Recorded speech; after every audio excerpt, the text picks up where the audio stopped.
Welcome to the Nairobi Health Show, everybody. Today I've got Jake Steiner on the Nairobi Health Show. Jake, thanks so much for coming on the show. This is an odd time zone for you, right? It is the morning for once. That's amazing. I've had coffee. I'm alive. It's very nice. Thanks, Dave. It's 8 p.m. my time. And so today is the 14th. Do you live in the 15th of April right now? I do. I Yeah, am yeah. from the future. I am. So Jake is from the future, and let me read you a little bit about his bio. He is also a semi-retired stock trader and investor. His personal passion is understanding human eyesight. He has spent the last 20 years in vision biology science, exploring nearsightedness prevention and reversal methods. Jake hosts the web's largest vision improvement community with many tens of thousands of participants and has written over 1,200 articles on vision biology and myopia control. And Jake, how does a guy go from being a stock trader to one of the world's most prolific thought leaders in restoring eyesight? Terrible choices. That's how. Let's hear about all these terrible choices that led you here.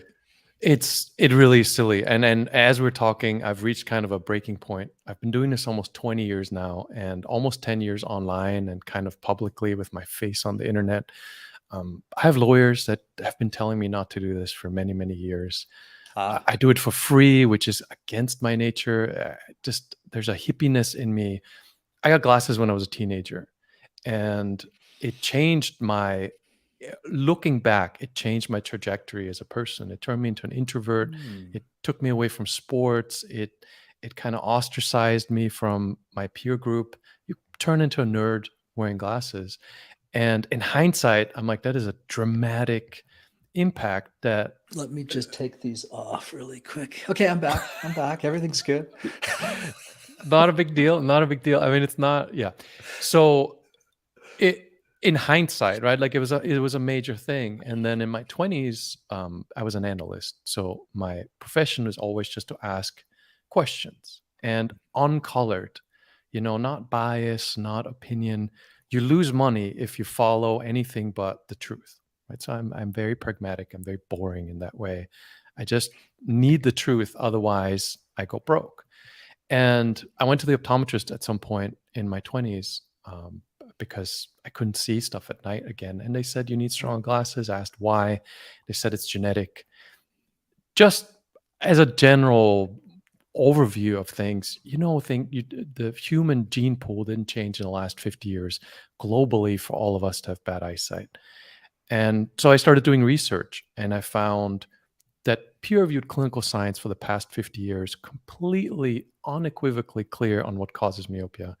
And it's $100 billion industry making money.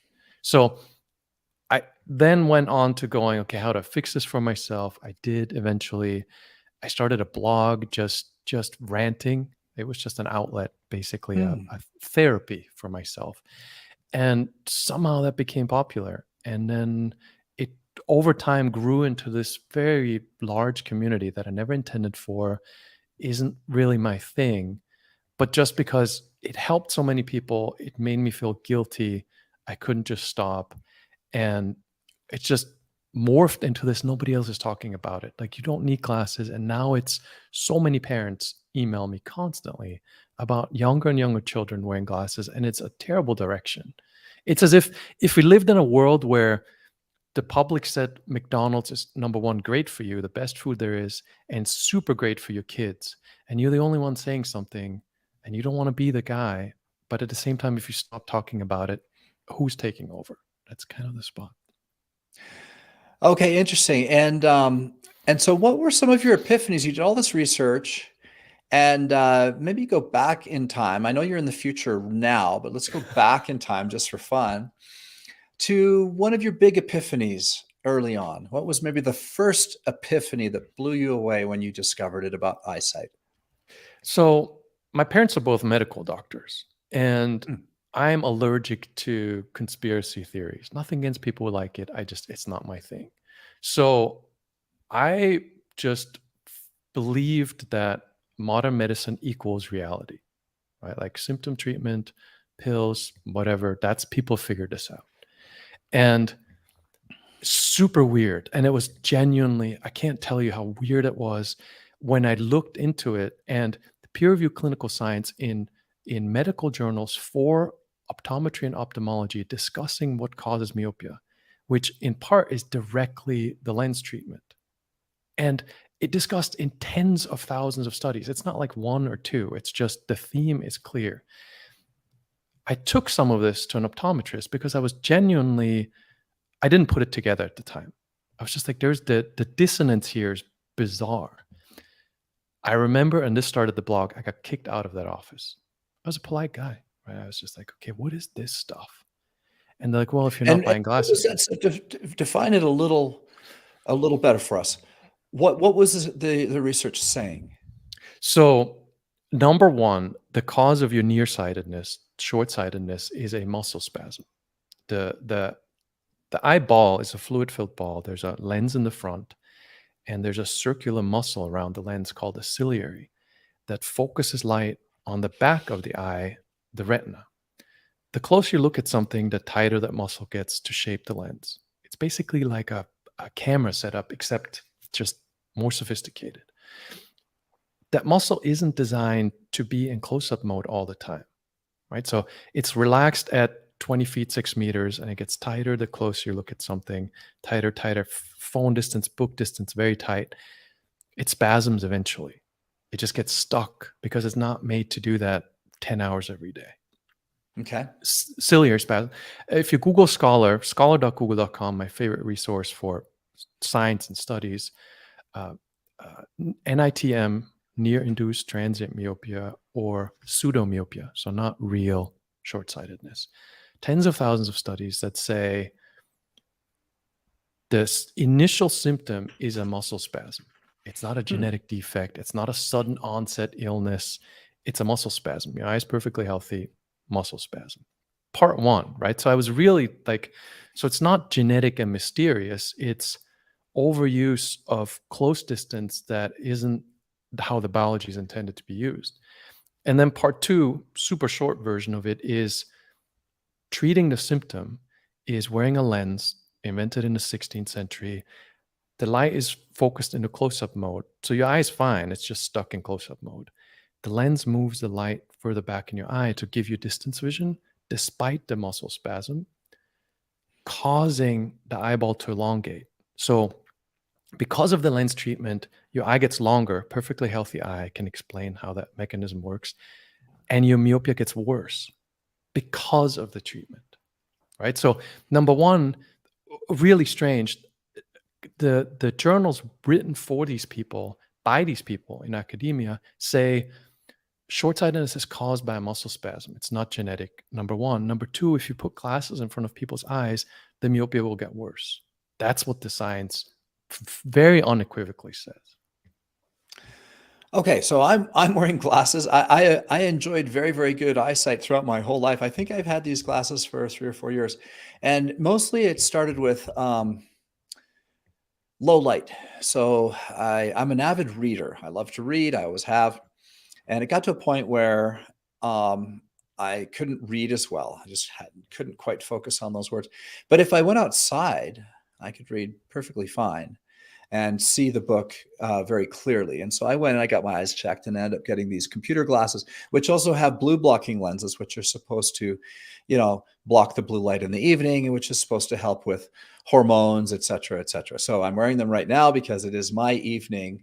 And the theory is that blocking the blue light in the evening is better for your overall health. So if I take these off, I can still see you and things are fine. But over time, my short range of vision from about, the computer to a little closer is getting worse. So are you saying that there's a way I could naturally turn that around?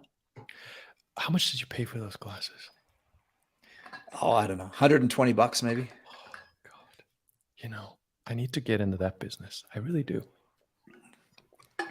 We should do that. Let's stop doing whatever we're doing here with this podcast and just start selling blue blocking glasses. That is our new thing. Dave and Jake. Wholesale cost of those things, just the lenses, $2 to $5 to the optometrist. right? So if we got into the optometry business, we'll buy those for $2, maybe 4, right? That's how much they cost. The frames, whatever, they all come from China. Huge price range, but maybe we invest $8, $10 into Yeah, those, they're and then we probably sell them for 10, $12 into it, maybe. 10x profit. You Yeah. don't need stock trading. This is just money in the bank. Number one. So whoever sells those to you, I'm not saying good or bad.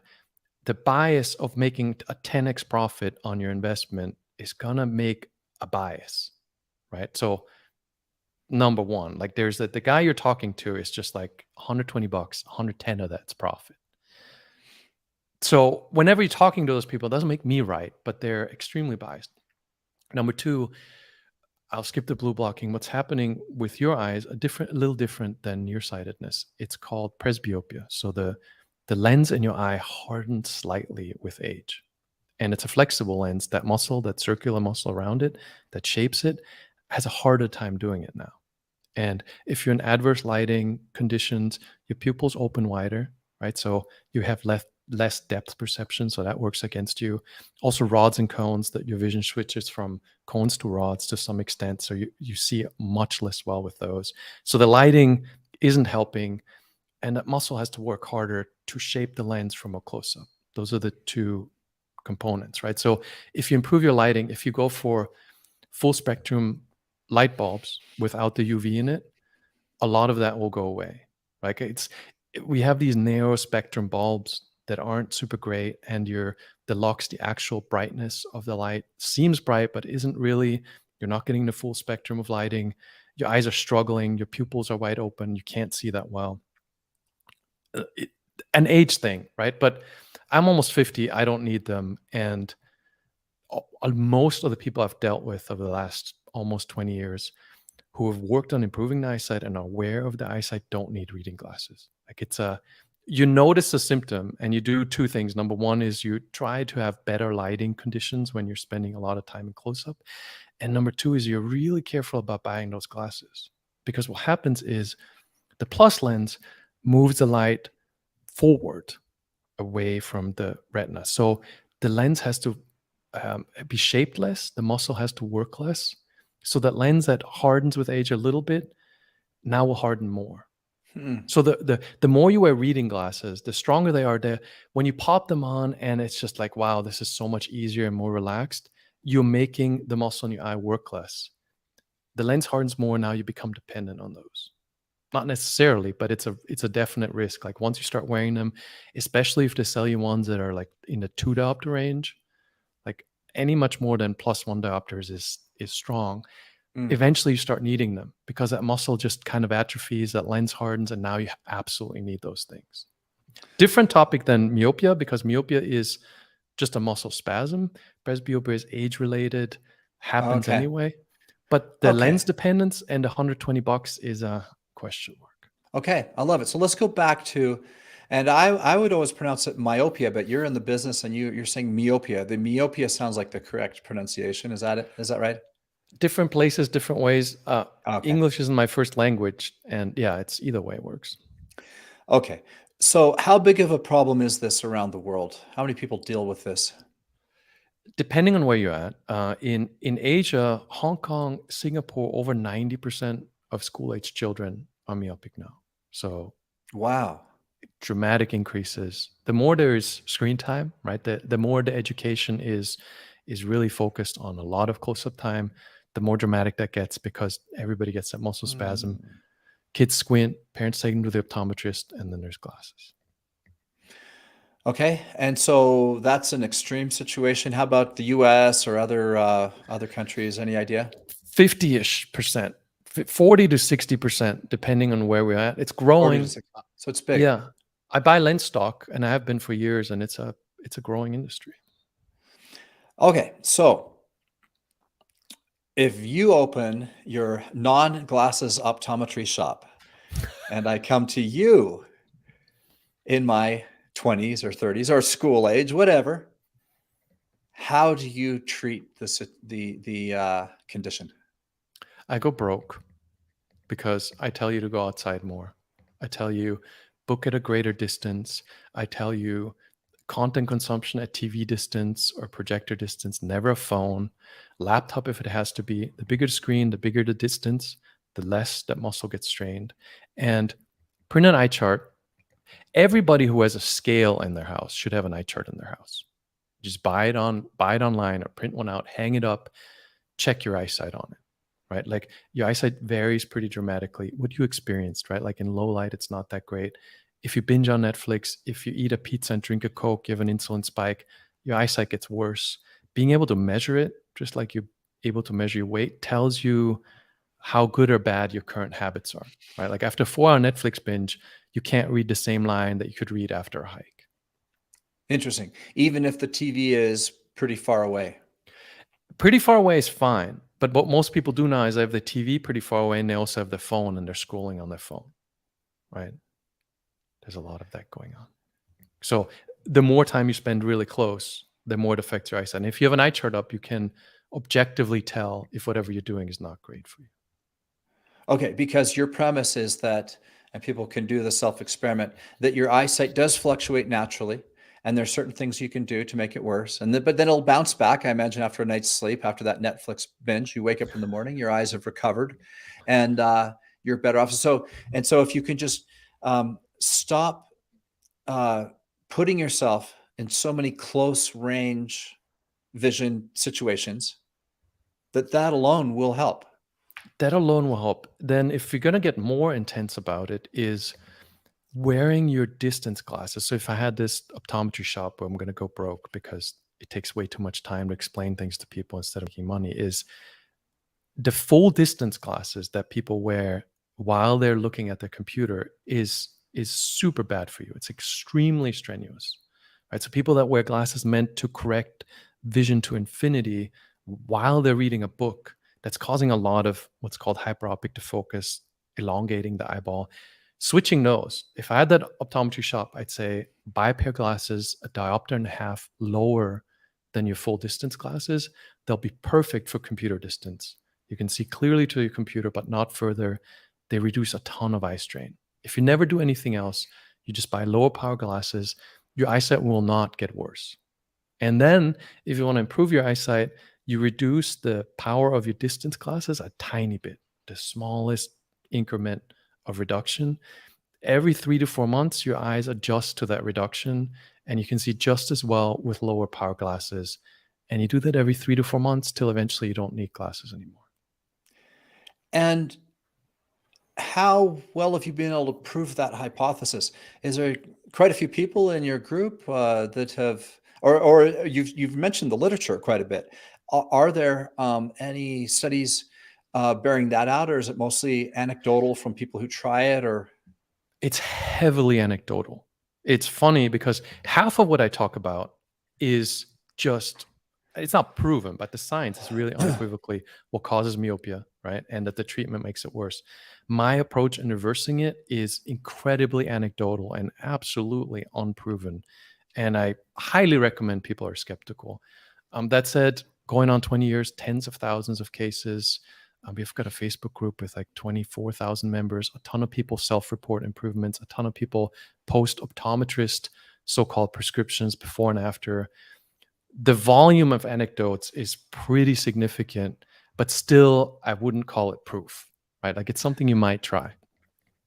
Yeah, and I love that. You know, in our business, I rely a lot on science, and to put together our supplements.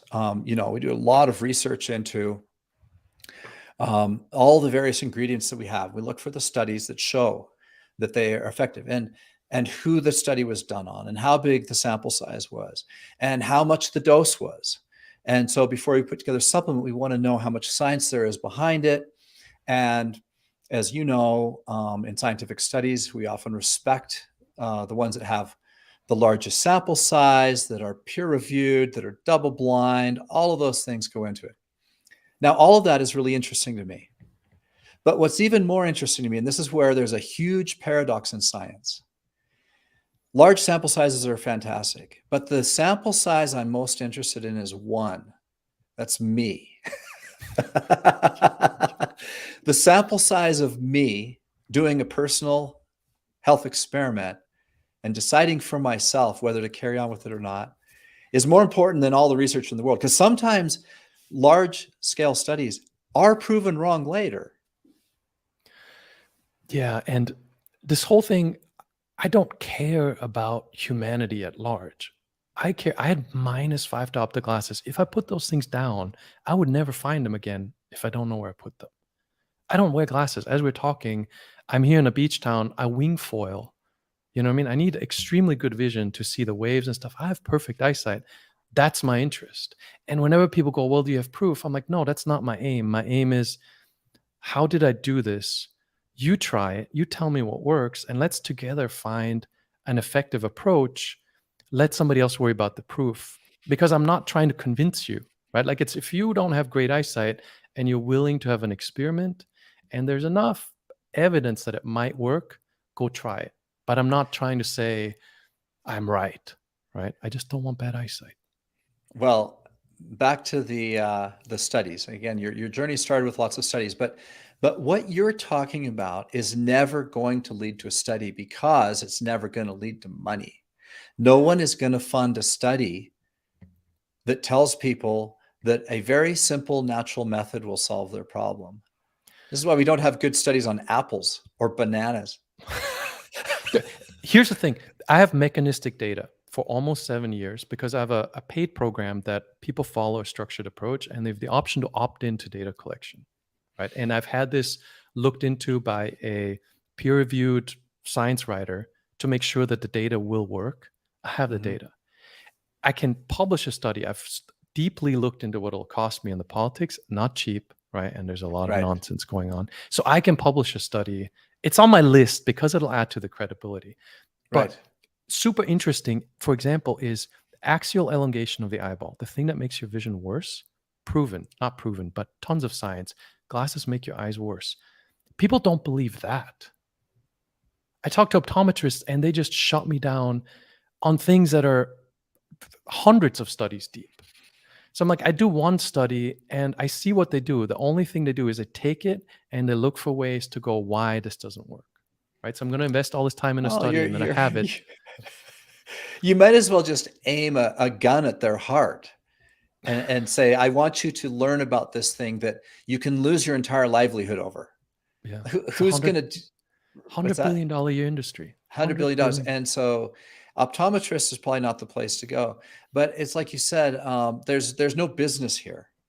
No. There's no, maybe the club that you started, maybe you get people to pay you an amount to teach them how to do this. And they're happy to do it because it's cheaper than buying glasses and contacts and all this stuff over and over and over. But it sounds like and anecdotal evidence is not no evidence. Anecdotal evidence is very, very interesting to people, especially if you are that person with that anecdotal story, right? I deal with fighter pilots. I've dealt with surgeons, professional athletes, people who don't care about the debate. They care about, I'm not keeping my career unless my eyes get better. Right. You know, different attitude. The guy who sits in front of the computer all day, or a guy who sells glasses, will argue with me. A guy who flies jets and his vision is suddenly not good enough to pass the next test, he's like, let's see what we can do to fix this. Those people just work on it. Okay, let me dive into that for a minute, because in a fighter pilot, I picture, I mean, I actually used to fly. I actually wanted to be a pilot. I took lessons. I have 60 hours of flying experience before I figured out that wasn't what I wanted to do as a career. But of course, in the cockpit, you have either infinite vision all the time when you're looking out the window, or you have longer than what I've got right now to my computer. To the airplane dashboard is a little further than this. And so is the problem that they can't read the instruments? The problem is a distance vision, right? Like, if they can't read the instruments, they're screwed. Like, if you can't read to that distance, 50 centimeters is about 2 diopters. And you're not passing anything with that, right? Like, you need the 2015, you need the 2010, you only need 2040 for the regular private pilot's license, which is fairly easy to pass. But the problem is, if you spend too much time in front of your phone too often, right? Like, especially with the last 2 years, what's been going on, extremely an issue. You go for your test and you're not passing it. That's a huge problem, right? Like, and in commercial aviation, you can wear glasses, but in those environments, like a fighter pilot, you can't. and the G forces are too high, so you can't wear contact lenses necessarily. They won't allow you to do LASIK because it compromises the integrity of your eye. So you just need naturally great eyesight. Okay, so how do we do this? I'm looking at you right now on my computer, which I use a lot, many hours a day, and I've got a standing desk here, and I'm going to guess I'm 30 inches from my eyeball to this computer. Now, is the idea just to back up a little bit on a regular basis, or what? If your eyesight is good enough to where you don't need glasses to see a computer for the average person, and take them off. In your case, different because presbyopia is a slightly different topic. If your eyesight is so bad that you can't see your computer screen without glasses, what I said before, 1.5 diopters lower. So now you can see to your screen, but if you move it further away, a little bit of challenge, right? And really what you want for your eyesight is a little bit of challenge. So if you can see to 30 inches, 31 inches, right? And now it's still fine. You don't want to lean in. You don't want to be ergonomically uncomfortable, but there's a little bit of challenge. And then I always say 3 hours is a really a maximum amount of time that you want to spend in front of the screen at one time. Before, if you have an eye chart, after 3 hours, you really notice things are blurrier. So interesting. Changing the lifestyle to where you have a solid break, right? And realizing that maybe you have a screen addiction, maybe you love content. After those 3 hours, don't switch to your phone. You just need some distance vision time. For how long? How much of a break do we need here? Eye chart, right? Like if you see the 20/20 line now, and after 3 hours you can only see 20/30, try to take a break till you can see 20/20 again, or whatever the line is before the close-up. So you can test whenever you can see well again, your eyes have recovered. Absolutely, yeah. Measurable, super measurable. Yeah. So eye chart. I mean, this is really a core part of your philosophy, is an eye chart in your home or office. Yeah, it's a translator, right? Like an eye chart is meaningless, but it translates what you can see in real life to easy to read lines that you can always check on. Yeah. So we all want James Bond vision. I don't know if you ever saw that movie where the nurse is testing his eyesight. Mr. Bond, read the lowest line, and he starts M-A-D. She says, no, that's all wrong. And that's wrong. Your eyesight's bad. He says, no, that's not the lowest line. And he goes up to the very fine print that says "Made in England" at the bottom of the poster, you see. So that's the kind of eyesight we all want, is where we can read the tiniest, finest little thing far away. I imagine that'd be like 21 or something like that. I don't know. Well, we talked about this before we started. I lived in Myanmar. My home is in Myanmar. A lot of goat herders there. Those dudes can see stuff. I need binoculars for what they can see. We talk about James Bond vision, but they will see 3 goats at a distance. We don't know that they're goats. It's freaking unbelievable. They don't have phones. They spend all day staring at goats in the distance, right? So I've worked with people who seriously said 2010 is my goal, or 28, right? And you're a football player. We can get there, but that's a more serious commitment, because now we're really talking, there's no phone. You know what I mean? Like, other than urgently checking a message, there are no apps on your phone that allow media consumption. Your content consumption is, 6 meters, 20 feet minimum. And you're spending a lot of time looking for goats or flying footballs. I've worked with people who play golf, like you have to be able to see the golf ball flying at a distance. If you need that vision, it's a commitment. It's just like bodybuilding, right? Like if you really want that muscle mass, if you really want your eyeball to be tuned for that distance, you can't also have it be a close-up machine at the same time. This is really fascinating. And, I'm sure most people take eyesight for granted. Your eyesight is what it is. When it starts going bad, you go to the optometrist. They give you a prescription. You get the glasses. And then you go back to the optometrist. You trust explicitly what you're told, get the new prescriptions. I think the very thought of improving your eyesight through simply being proactive, the way you're describing, is probably a foreign thought to 99% of people. That's why I'm talking to you. Because it's the kind of audiences that already understand what happens in modern retail medicine symptom treatment, right? Like that are already used to going supplements as prevention versus waiting till I have X, Y, and Z condition is the way to go, right? Like understanding that you're not just slowly failing, but you can prevent a lot of these issues. Yeah, speaking of supplements, one of the reasons I take a high dose of omega, I like this one. This is not our brand, but I resell it on my website. It's called Pure Form Omegas. It's a plant-based omega that I just really like, 369. One of the reasons I take it is because omega, aids soft tissue repair. And I feel like that's supporting my eyesight. Do you agree with that? Is it one of the supplements you recommend? And if yes or no, are there other supplements you recommend for improved eyesight? Super not my area, right? Like Okay. nutrition isn't my area at all. Okay. Myopia control is super simple. You can fully recover 20/20. Being obese, not a great idea. Don't recommend it. It's the system is connected. Everything works together. If you have a deficiency, I always say go get blood panels. If there's a serious deficiency that's not been covered, if you have diabetes, you have myopia, right? Like there's definitely connections, but it's such a big area that I don't have the mental capacity or time in the day to get into. Yeah, fair And I enough. found, so it's that's more you than me. Okay, no problem. Well, listen, Jake, this is really, really interesting. As a matter of fact, you've inspired me. I'm going to get an eye chart, and I want to maintain good vision my whole life. I've always been grateful for good vision. I've had good vision most of my life. It's only the last couple of years after I turned about 50, I think, that I need to get glasses. I don't remember exactly when I got them, but I have a small astigmatism, and I have the condition that you mentioned, and part of it's just age. I get that, but still, I want to live a good, long, healthy life, and to do that, I've got to be able to see, and so. And it's just a short one here. A big difference, right? Like we're in this part of our life where you don't want to be consciously becoming aware of aging as a limiting factor.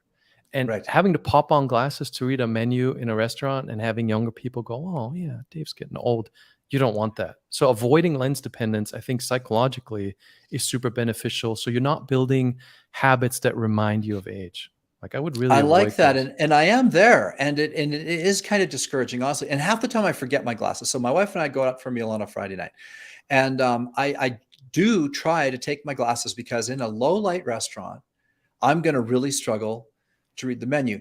But like I said, I haven't really known I had options. I didn't really think about working on it. I haven't really ever tried. You're the first person I've talked to that has suggested that I could actually work on this as a skill. Struggle is good. In this case, instead of struggle, think of it as challenge. And consciously be aware of how much lighting there is, how small the font is, and go like, interesting. How much further do I need to hold this away to see it more clearly? And as you become more aware of that, you realize the limitations, push against them a little bit, So take on the challenge, and you're saying that as we do that, that the eye muscles are actually being exercised like any other muscle, I suppose, and that's actually helping where the glasses are keeping the eye muscles from working as hard as they ought to be working. Yeah, you're not sitting in a wheelchair, right? Like walking is strenuous sometimes. Right. I like it. Like I say, it's a very similar argument in meditation. A lot of people take their brain for granted. I'm a big fan of Sam Harris's podcast and the Waking Up app. It's my go-to meditation app, and he mentions this all the time that most people don't live a truly examined life because they think of their muscles, they can go to the gym, but they never really think on working on their own mind or their own consciousness. And I think about that a lot. Probably, what you're introducing me to, or what we're talking about here with the eyesight, I was introduced to a few years ago with the brain. That the brain is something that we tend to take for granted. Other people might be the heart. We have a lot of people who do not take care of their heart. Many other people are conscious. They take care of their heart. Cardio, right? Cardiovascular exercise is an important part of many people's regimen because they don't take their heart for granted. So it's a really interesting conversation because really from head to foot, it sounds like every area, every aspect, every muscle every system that we have probably could be improved with effort and with a conscious understanding that it can be improved. Yeah. And living a life that's more in tune with what the thing is designed for, right? A lot of times. Right. Well, Jake, it's been super interesting to talk to you. I'm inspired. I'm going to buy my eye chart. And then what do you have to offer here? You've mentioned you have a course. You mentioned you have a blog. Where do people learn more about you and what you're doing? Endmyopia.org is the website. We have a ton of resources. Facebook group, we have a very large forum, 90 some odd thousand people. We've got a terrible YouTube channel. Tons of resources. Yeah, it is because my face is on it. But there's a ton of resources to get you in the direction of what we're talking about. Okay. Well, fantastic. Thanks so much for visiting us from the future. Thank you for having me. Really fascinating. I interviewed someone from Hong Kong last week, so very similar situation. Yeah, asked them about crypto prices and the stock market. Yeah. Oh, we didn't even get into that. I'm way into crypto, so I should have brought that up, or maybe not. It might be a sore spot right now in Hong Kong. I'm not sure. Yeah, I don't know either, but we are in the future, so. That's sorry. It took me a minute to get that, Jake. That was a good one. I just missed it. This is the problem with me being up late and you being early, right? You're mentally ahead of me right now too. It's not fair. I know. Well, any last closing thoughts, Jake, that you'd like to leave with my audience? Don't take it for granted. I had an email 2 days ago of a person that is -15 and their eyeballs are leaking and they're getting injections and they're losing their eyesight. And till you don't have them, well, you said, I love Sam Harris. I love meditation. We went far out at some point and we said, wear blindfold for 20 minutes a day. See how much you miss your eyes if you don't have them, right? Like the for grantedness is a big thing. And being able to appreciate things sometimes requires being aware how much you need those things. So I would recommend take care of those eyes more than just popping on glasses. Well, thanks so much. You've been inspiring and fascinating, and I'm sure that those people listening will feel the same way. And hopefully, we'll have people that take you up on your ideas and actually keep their good eyesight for much longer and better than they would have. Awesome. Thanks so much, Dave. I appreciate it. Thank you. It's been a great interview. For those of you listening, this is Dave Sherwin wishing you health and success.